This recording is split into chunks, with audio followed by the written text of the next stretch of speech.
Hey guys, all right, so today we are going to talk about a foundation that came up on the Shop Miss A website. Is the AOA Satin Drops Foundation, okay? This is meant to be sort of a buildable foundation, so like 1 drop light coverage, 2 drops medium, that kind of stuff. But I've always found that to be a little bit hard to pull off because 1 drop, like how big is a drop number 1? And I got them in 2 shades, L1 and L2. I think I'm just going to use the L1 because I've tried this already and it does oxidize, so there's that, or it darkens. So here's 1 drop, okay? Technically 1 drop. That's not going to fit over my whole face anyway. So it's like, what do they mean? Do they really mean like 1 layer, which would make more sense to me? Because 1 drop, like that's probably like 3 drops now, you know, 3 to 4 to 5 maybe. Like it's just, I just put enough on that I think might cover my face. So let's just try it and we'll just see like what the coverage is like. And like, is this more than 1 layer? Is this more product than I would need to achieve the light coverage? Like, and it spreads really easily, so I am gonna sort of spread it, but my point is that like it's hard to know like how much, you know what I'm saying? But I guess at the end of the day, it's like just the more you put on, the more coverage you're gonna get, is what this product is about.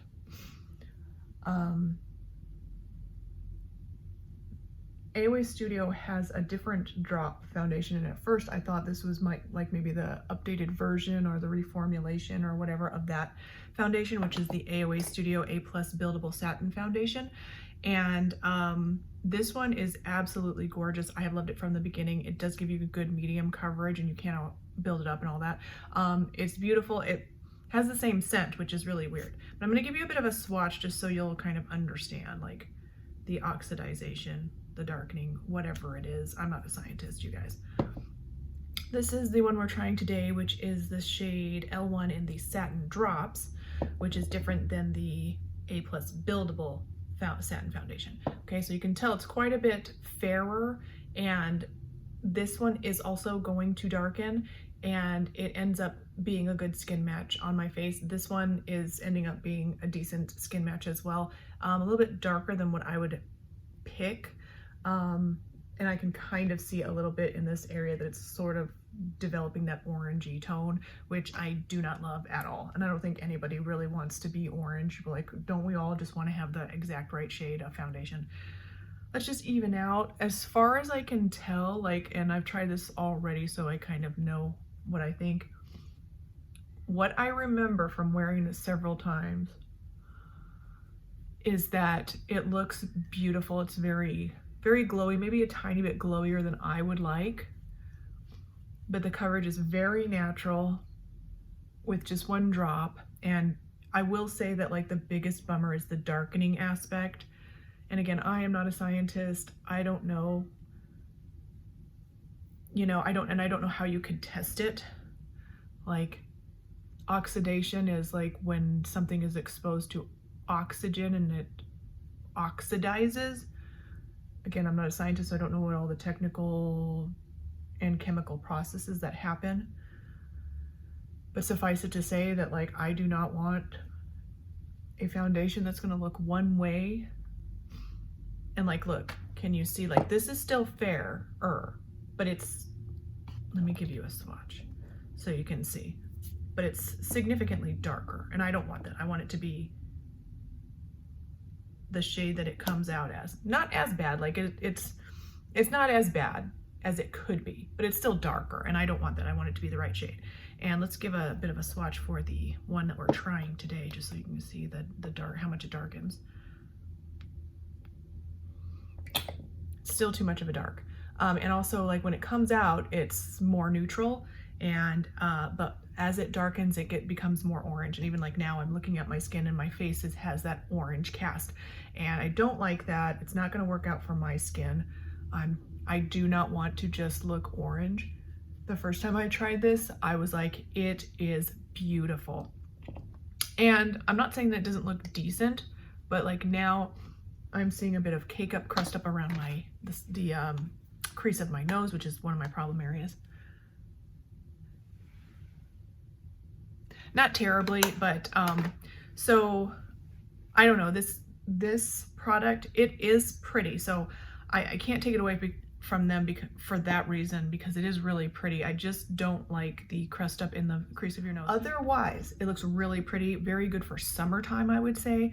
But again, all you fair girls out there, you're gonna have a hard time. I've got L1, which is the lightest shade, and L2. They're both dark to begin with, darker than fair for sure, but then they darken more. So that's sort of a problem for me.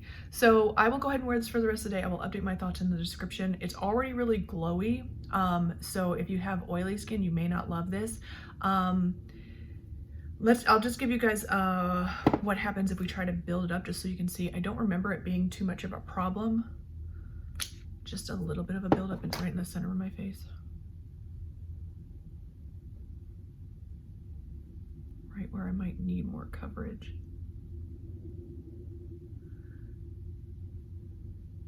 I feel like it is building up.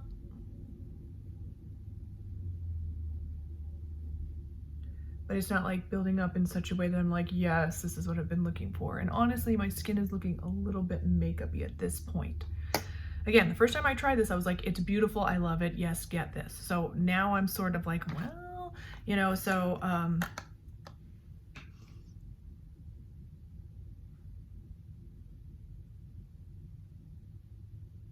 up close looks a little bit better, which is weird, than me being far away. It still does look really pretty. It still looks very natural. If you were looking for like moderately glowy to like right on the line of almost too much glow. So I will wear this for the rest of the day. I will update any thoughts that I have in the description. My thoughts probably will not change, but I'll keep a real close eye on it, and we'll get that done. This foundation is scented, and I don't mind the scent. I like the scent, but it already just made me sneeze a minute ago that I edited out. So if you are sensitive to fragrances, you might not like that about this foundation. Otherwise, I think it's pretty nice. I just don't like the darkening, and I can already see like the orange cast on my face. So that's all I got for you guys today. Don't forget to thumbs up, like, subscribe, ding my bell. I'll see you in the next one. Not quite rid of me yet. I just took a real up close look right here, and I don't know if you can see, but like it's just crusty. Like I didn't want it to be. I wanted it to be amazing, but it is just crusty. What I'll do then is I will wear this foundation with a full-on normal moisturizer and see if that helps. But the crust, and then look at this, like look how orange it has turned, you guys. This is such a bummer for me because I really wanted this to be amazing, and I don't know what to tell you. And then like even this one that's very beautiful and I love and have loved for years, look how orange that is now. I don't know if you guys can tell, but it's so orange now. Okay, so for real now, that's all I got for you guys, and I'll see you in the next one.